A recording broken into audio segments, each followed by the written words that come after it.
Rafael Brandao and William Bonac at the 2022 Mr. Olympia event. Rafael Brandao, he got 10th to William Bonac's 9th place. And I'm sure William Bonac, he wasn't too happy with a 9th place finish at the Olympia. But I mean, looking at some shots of these guys, William Bonac was way off his mark.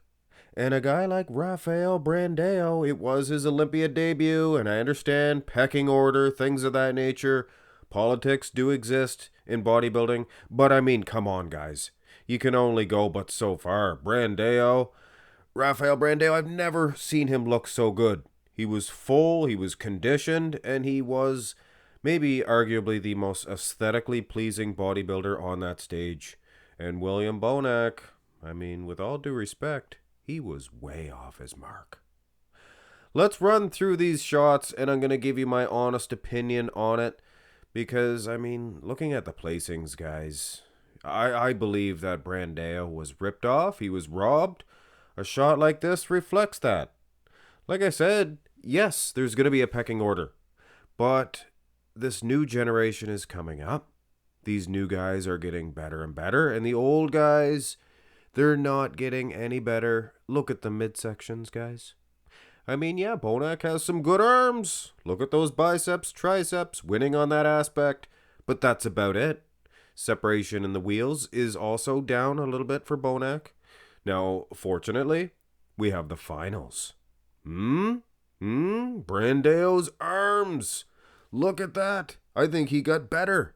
And Bonac looks like one of those balloons. You go... Looks like he released some air out of that balloon.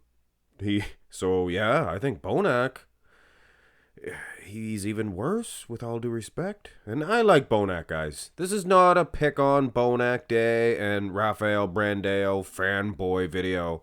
It's plain to me.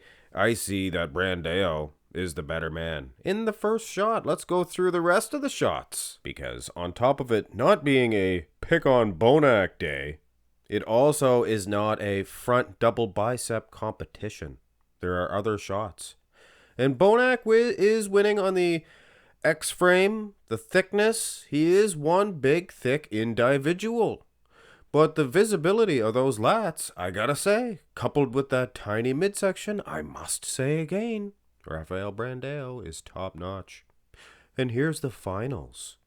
The finals is the most impressive part, I would suggest, of this Rafael Brandao, the Brazilian bombshell. But again, I have to say, Bonac is a piece of machinery. Bodybuilding-wise, yeah, he's winning on a lot of aspects. Thickness, I wouldn't suggest that he's more separated in the wheels. Things of that nature. Personally, I prefer the Brandao and the front lat spread. Turn to the side.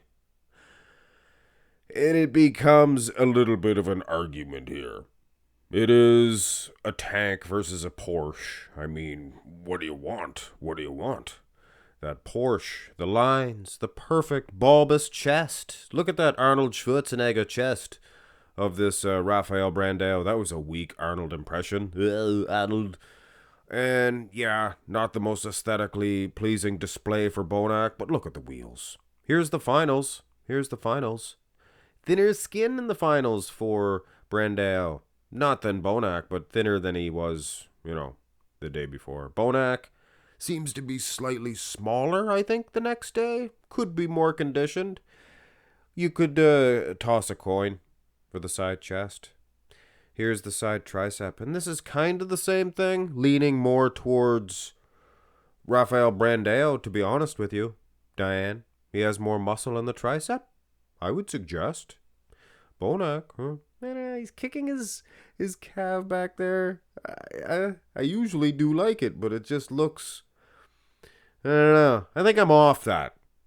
I'm on the way Brandao hits it. And Nick Walker, he's the same way. He used to kick the calf back, but I'm off that.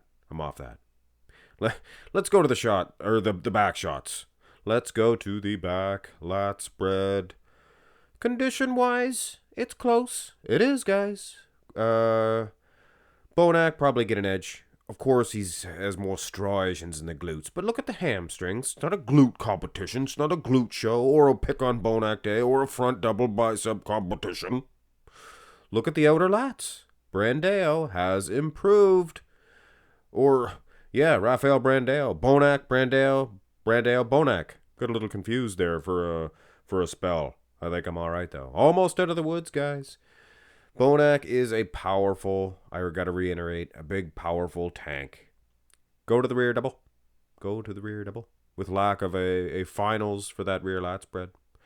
Again, a much superior V-taper. Aesthetically, I mean, show somebody on the street who's winning this. They're going to tell you, well, the other guy looks better. His back looks wider. His wheels look good. Bonac is winning in the wheels, though, let's face it. Look how thick and powerful he is. Calves included. Wow. So, here's the finals. Brandao, look, there's a little bit more striations in his glutes. But you look over at Bonac there, and I do believe he is even drier, mate. Definitely drier. He skipped the cinnamon rolls, the pies, the ice cream bars, the chocolate bars, the nut bars, all the extra treats. I guess he stayed away from them before the finals, because he does look pretty conditioned. I still would say Rafael Brandao winning on the back. Here's the abs and thigh. This could be a decider. Hey, you could show a couple of shots that Brandao is winning for sure, like this one. Obviously. Structure. Look at those obliques of Brandao. That deserves a wow, for sure. Perfect structure. If he was a little bit more chiseled in the abs, I might even give him best abs and thigh of all time. Reminiscent of a Frank Zane, even. And poor Bonac. Poor Bonac. And that's it, guys. That's the most muscular. So go through the shots. Make your decision on it. I don't think that Rafael Brandao was robbed as much as I thought heading into this one. But ultimately, yes, I would absolutely give Brandao an edge due to the aesthetics. You see the transitions. They matter, guys. Transitions. Things of that nature, and somebody will say, oh, well, Bonac's not hitting the pose. His guts hanging out a little bit. He's not hitting the pose. Hey, he's out there. Every inch you see that guy, that is on display at all times. They're not only just looking at you here, they're looking at you there, everywhere. So you got to suck that gut in. Just like Arnold told Mike Menzer. You had to suck your gut in, you had to beat Frank Zane. But anyway, he did let his gut hang out, and he did defeat the modern-day Frank Zane in Rafael Brandao. But I disagree slightly.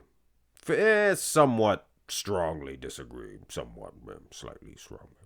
Let me know in the comment section below, guys. Who do you think should have placed ahead? All pecking order aside. Rafael Brandao or William Bonac? Hit thumbs up on the video. Subscribe to the channel if you have not already. Have a nice day.